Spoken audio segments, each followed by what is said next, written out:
बिस्मिल्लाहिर्रहमानिर्रहीम।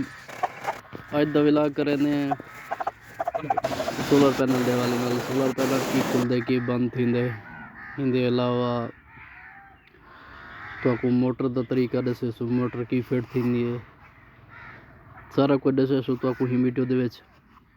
ये असां हुण अपनी गड्डी को गिद्धी वेंदे अपना ट्वेल दे नज़दीक गिद्धी वेंदे बोला जुलते तो दिखेंदे सोलर पैनल किवें खुलदे।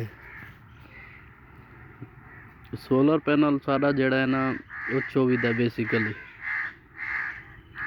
24 पैनल हैं, 15 दी मोटर।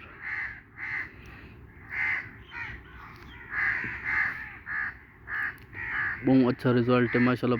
गर्मियाँ किते तो बहुत अच्छा है। ऐसा कुछ जड़ा ना मसला डीजल दा ही वो सारा ख़त्म थी गया, शुक्र है अल्हम्दुलिल्लाह। ये जड़ा सोलर पैनल है 50 विघा जड़ा ना तकरीबन पिलेंदे पिलेंदा रह वेंदे, तकरीबन 50 विघा पिला गिंदे ईजी नाल, आसानी नाल।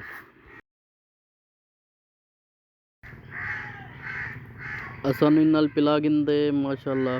ते इहदे अलावा सारे कोई दोस्त हैं वो जड़ा ना किराए ते वगैरह चले न, वो भी मतलब 5-4 आने अपने कट्ठे कर गिंदे न।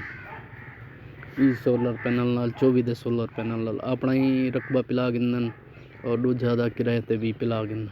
इन्हें विच वड्डी बचत है, बहुत वड्डी बचत है। ये तुसां दे पियो असां पहुँच गए अपने ट्यूबवेल के नज़दीक और अपनी जड़ी साडी ट्राली असां फिट करे सूँ।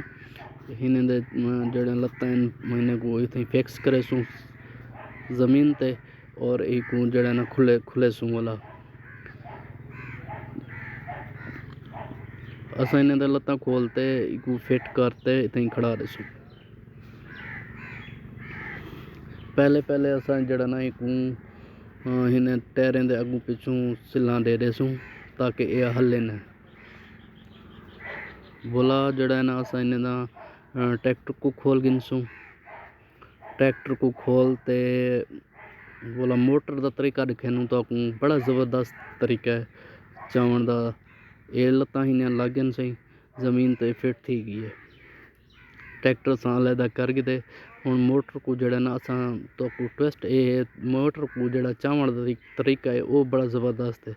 असां डिग्गी दी फ्रेम जड़ी है ना पीटर दी फ्रेम जड़ी है वो सेट करा के मोटर उत्ते ला दी है, क्योंकि गर्मी को इन को चावण का बहुत मसला है।